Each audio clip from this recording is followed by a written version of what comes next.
In this video, I'm going to go over my controller settings and I'm going to give you recommendations and insights to specific settings and some things that you can try that can improve your settings. So none of these are something that I'm going to say you should totally copy, but I'm going to show you how I play and why I change certain settings to what I do, because there's some really practical reasons to change some of these that maybe you've never heard of. So let's just go ahead and get started. With the button layout, I play bumper jumper tactical. I use a default PS5 controller at the moment, and I play default. I have no paddles or anything like that. I do play claw grip quite a bit, but that's besides the point. You don't have to play claw grip to play bumper jumper tactical. It's actually good for non-claw players specifically, which is why I originally started playing it. So I highly recommend giving it a try if you haven't. But let's go ahead and move on to your sensitivity now.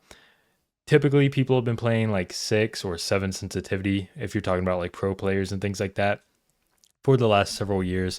I have usually been a higher sensitivity player, so I've been playing on like 7.7 the last few years. But this game, of course, has a lot of movement, so I've been playing on 8.8.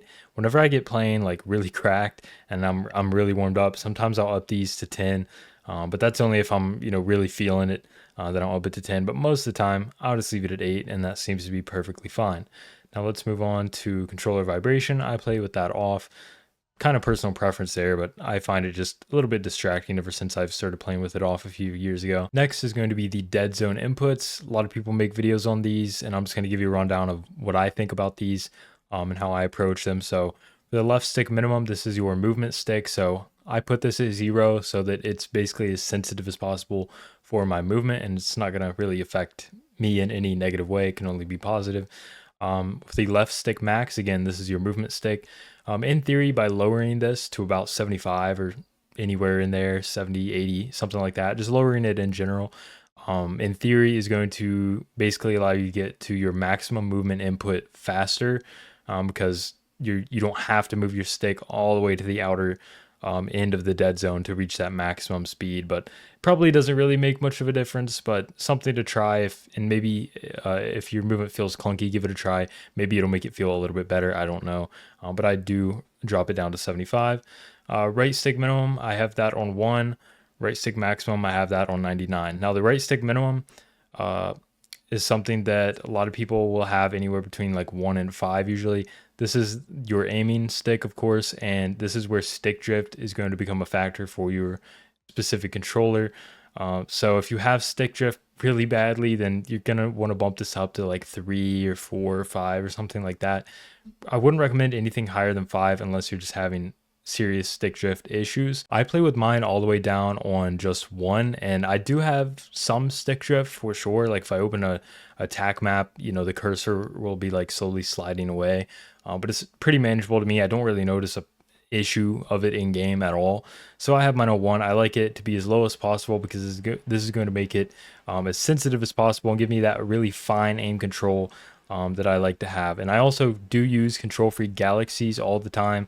I personally can't play without them. If you do use code Skridley at controlfreak.com, you get 12% off, I believe. So I highly recommend the control-free galaxies, and they help with aim and that feeling of just having good, fine, precise control.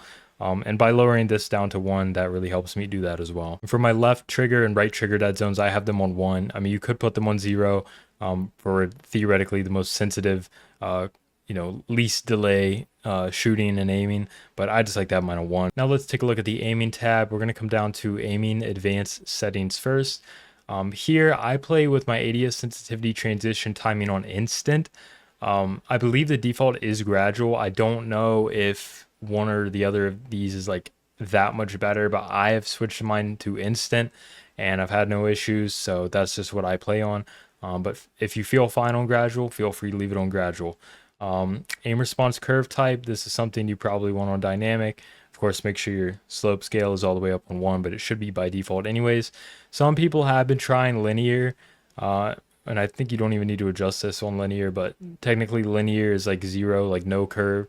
It's going to be basically like a raw input, so it's something you could try if you really want to mess around and you feel like you're pretty talented on the controller, and you could definitely benefit if you have a lot of precision and coordination with your controller.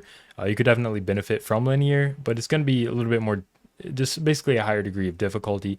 So dynamic, with this all the way up on 1, which again, it's usually default. I'll just reset it like that. That is usually what most people are going to want to stick with. For my custom sensitivity per zoom, of course, I have this on. I like to put my low zoom at 1.05 in this game. This is because people are moving and sliding so fast across my screen. Whenever I'm ADS, I need to be able to track them a little bit better. I personally found that with mine on 1, sometimes it just feels like I'm just lacking a little bit of sensitivity when they're sliding right close to me, and I'm already ADS. I just can't seem to quite track them as well as I would like to. So I've been playing with this on 1.05. I've also experimented with 1.1, which I also like, and I might try again one day, but for now I'm leaving it on 1.05.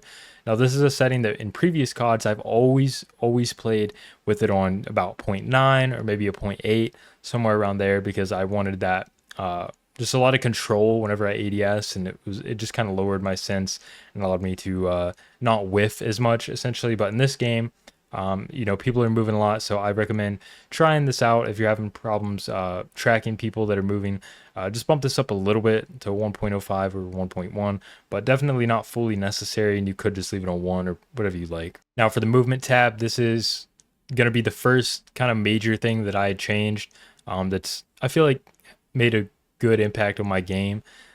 So sprint assist, a lot of people have been putting this on tactical sprint assist, which is basically automatic tactical sprint from recent games. Now, the reason I don't like this and turned this to just on is because with essentially automatic tactical sprint, you're going to be in that tactical sprint, which is going to, if you encounter a gunfight quickly, it's going to take longer to get into that ADS. So it's going to have a higher sprint to fire time essentially. Whereas if you have this set to on, your normal sprint, when you're just kind of pushing your stick forward, is going to be your normal sprint, which has a faster sprint to fire time. So essentially you're going to get caught off guard a little bit less and be able to get your gun up a little bit quicker when you're just doing the normal sprint. And you can still always do your tactical sprint no problem by just simply pressing in on the left stick one time, one single tap run. So I just found that with it on automatic tactical sprint, I was running with my gun up way too much, and it was taking too long for sprint to fire, and I was losing gunfights by like 1 bullet. But other than that, just make sure you do have this sprint assist delay on 0, of course. And then I have this sideways and backwards setting on. Mantle assist and crouch assist I have off. Corner slice, I actually really like corner slicing on. I just think it looks cool. It reminds me of Rainbow Six, or like a tactical feel. I'm not sure how it actually impacts angles, if it's actually beneficial, but I'm assuming maybe it is. But I like it on, but that's really personal preference. Slide and dive behavior, you want this on hybrid.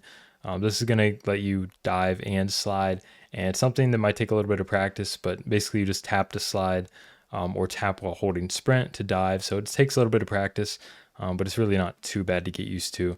Other than that, I have sprint restore on, slide maintain sprint on. It's going to make your movement a little smoother. Mantle cancels reload I have on. Now let's go to movement advanced settings. I'll show you a couple of these things. I have grounded mantle off. Tactical sprint activation, put this on single tap run. This is again so you can just press once on your left stick and you will automatically go into that tactical sprint by just pressing it once, so you don't have to keep mashing it too much and ruin your controller. And finally, we'll cover the combat tab. I don't think I've really changed too much here. Of course, for Warzone, you want your armor plate behavior on apply all.